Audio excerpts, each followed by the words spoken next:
These Facebook ads copywriting tips are going to revolutionize your Facebook ads.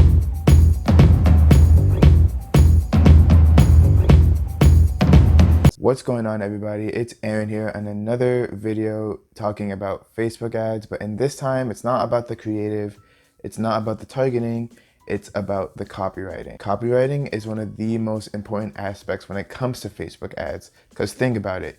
If you've already hooked them with the image that you have and you know you have good targeting, the words you say is going to decide whether someone just skips over your ad or they're going to actually click on your ad and become a lead, buy what you're selling, go to your website, etc. Therefore, it's really important that your Facebook ad has some great ad copy that converts well, that people want to engage with it and become a lead or become a sale. And just be sure to hit the like button on this video and subscribe for more awesome Facebook ad content just like this one. So the first tip I want to give you is to call out your audience. So let's think of this example. Let's say you're in a crowd full of people, like let's say you're in New York City walking through Times Square and you hear someone yelling, hey, hey, hey. So some people might look, even if they do look, they're not going to really pay attention to it.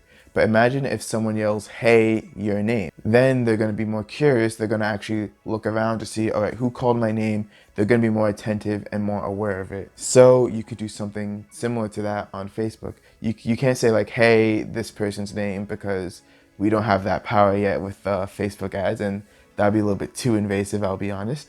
But you can still say, hey, are you from Boston? Or hey, are you a person who likes to go to the gym? So you can call out the local area that the person's in, or you can call out the trait that that persona has, because if you did your marketing research, you should know the persona, you should know the traits that your target customer has. So definitely call them out in your Facebook ad, because then that's the hook that's gonna make them keep scrolling through and reading your fabulous ad copy. Okay, before I get into the next tip, did you know that 88% of people are more likely to believe what you're saying and more likely to be invested in what you're saying if you use a percentage?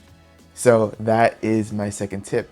Start off with a fact or a statistic that's going to blow people's mind or is very thought-provoking. So you can simply just look up a fact on Google. So you can say something like 65% of people don't go to the gym. Don't be one of those 65% of people. Sign up immediately. Humans are more likely to recognize and believe factual statements if you give like a number percentage, like I did before I gave you this tip. And once people read that factual statement that you have that's really mind-blowing, people are going to be like, oh wow, really? And then that's also a really good hook for people to read the rest of your copy. That's going to lead them to become a lead, give them their name or email address, or go to a website to become a sale. The next tip I want to give you guys is to use action words. So you want to use words that are very active or provide a result that people want to achieve.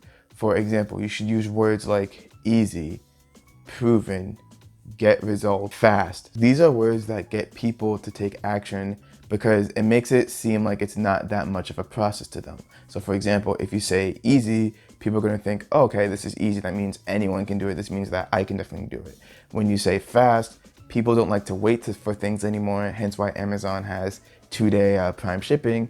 If you say fast, then people are like, oh, okay, if I implement this strategy, I can get results in as little as 24 hours or in as little as 5 minutes. Aside from that, you can also get these results in 20 minutes or less, because people are like, oh, okay, if you can do this and get results in 20 minutes, I'm more likely to do this, and then they're more likely to actually take whatever you're serving to. Tip number 4 is to try to bring out emotion. So you want to use words like feel, warmth, comforting, words that get people to feel a certain emotion in a positive light or even in a negative light. But if it's in a negative light, you want to make sure that you transition it so that the final emotion is, if you get this product or service, you're going to go from this negative emotion that you're feeling right now to this positive emotion. And then you can paint a picture like saying, oh, imagine not having to deal with this issue that you're having. Here, this product or service can alleviate all the problems with this issue and more. And in the end, you're gonna be happy-go-lucky Betty or whoever you are, and you're gonna feel a lot better once you use this product. So number 5 is to tell a story. You may have heard of this, you may have not, but stories sell. Let's say you're watching a Nike commercial, you see a kid, let's say, get beat up, or you know, he doesn't make the team or whatever, and then he trains hard, he trains harder and harder and harder. until he finally makes the team, and then lo and behold, he's the next LeBron James. So stories like that really do work because people can relate to that story.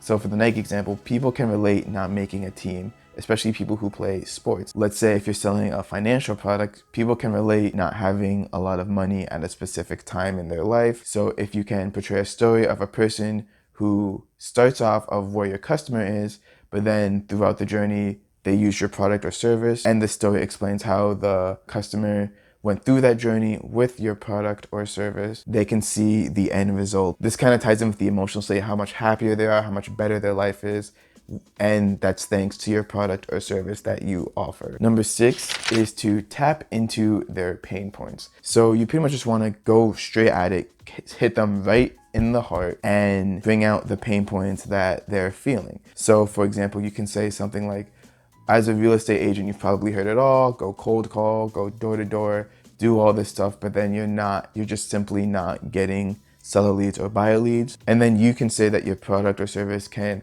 help you alleviate that pain point and get rid of it. So it's like a thing of the past, and then they will be at a better state if they do it. So to discover what your customer's pain point is you again do your market research, which I talk about in a lot of other my videos in this channel. And then once you find out those pain points, make sure you bring it out in the ad as well so that the customer can face the facts of that pain point. But then you come in as the hero and offering a better product or service that's going to help alleviate their pain point. Number 7, which kind of will tie into number 6, is to tell them the benefits, not the features, the benefits of your product or service. So what are features versus benefits? So features is pretty much what your product is. So take, for example, a car. A feature will be, it has bumpers, it has headlights, it has a steering wheel, it has wheels. So those are the features of the cars. But yeah, that's all well and good that it has those features, but what are the benefits? So the benefits of a car is it can get you from point A to point B. With the headlights, instead of saying HD, ultra bright light headlights, you can say something like, you can see 20 miles ahead, which I swear, some of these cars' headlights can because they blind me every time their headlights go into my eyes when I'm driving, but that's besides the point. But anyway, that's a benefit. People can see, let's say 20 miles or 20 feet ahead of themselves with the headlights. With the wheels, you can say that they brake ultra fast, like within 3 seconds when you're going 60 miles per hour. So that way you can brake anytime you need to, just in case a kid walks into the road. So this involves a really good understanding of your product or service. So you don't want to pretty much say the features of your product or service. So for example, in my case, as a digital marketer, I don't want to say something like, oh, you'll be able to get leads. You want to say the benefit that they have. You want to say you won't have to worry about where your next income is going to be coming in. You're not going to have to spend time cold calling, because you have people coming right into your door wanting your service and wanting to pay you for those services. And just make sure you emphasize the benefits, not the features. No one cares about the features, they care about the benefits that they're gonna get from using your product or service. Okay, so tip number 8 is to relieve objections anyone has about using your product or service. So with any product or service, there's always gonna be objections. There's always a reason of why a person shouldn't take action and they should just stay in the comfort zone that they are in. So for example, I'm just gonna go with digital marketing. A lot of objections I get are what if this doesn't work? I've tried digital marketing before, it didn't work, and I've not been able to get leads with digital marketing. You're a scammer, you're a hoax, get out, go. So I usually can relieve objections with a question. So usually if I get something like that, of people just not trusting my service or not wanting to go into digital marketing, I just say, okay, if you're not gonna do digital marketing, what else are you gonna do that's gonna be getting you clients in a consistent manner? And then they usually don't have an answer for that. And then they're like, oh yeah, you're right. Like I'm not doing any other way to get leads. And then I also say, okay, imagine if I could get you one sale on, let's say selling a house, for example, then how much money would you make? And then they'll be like, oh, okay, I can make this much amount of money. So you can't really do that in the ad, that specific example. But if you know the objections that people are gonna have with your product or service, call out the objection and then say why that objection just doesn't matter, or how your product or service actually doesn't have that objection. Number 9 is to test long or short copy.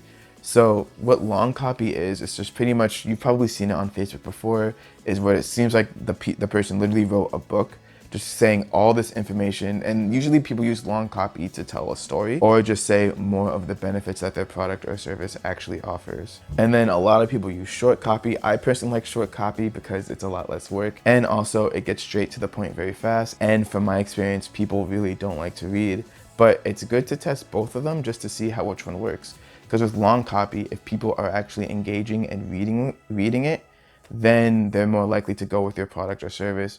Then with short copy, people aren't really engaged with you. So it's literally just a flimsy decision whether they're gonna actually click on the link and become a lead or become a sale. So number 10, my last tip, and don't worry, I have one last bonus tip for you, is to have a call to action, otherwise known as a CTA. So many marketers get this wrong and so many marketers don't do this. So they'll have this amazing copy and the customer's gonna read it, be like, oh cool, this is awesome. But they're not gonna tell the customer what to do next. And it's literally a waste. You did all this great copy, you hooked them, you got them very interested in your product, but if your customer is not gonna know what to do next, they're gonna take the safer option and just keep scrolling through Facebook or Instagram or wherever you have them.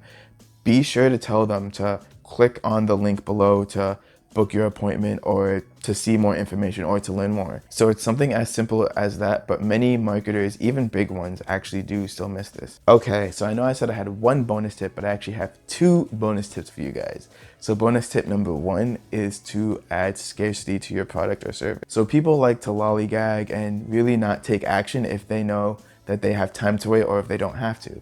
But if you say that I'm only doing this for, let's say, 3 more days, or I'm having this flash sale, or it's this weekend only, people are more likely to take action because they don't want to miss out. Therefore, since they don't want to miss out, people are going to get your product or service right there in that moment. So the last tip I want to give you guys is to be sure to like this video and subscribe to this channel so that way you get more copywriting tips. I plan to do some more of these in the future, and also know the different components of Facebook ads and digital marketing in general.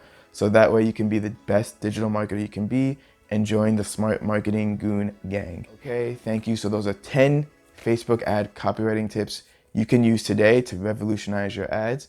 So if you want to learn how to beat the Facebook algorithm, so that way they can show your Facebook ads with your awesome Facebook ads copy, click on the video up there to learn how to do just that. I'll see you guys in that video.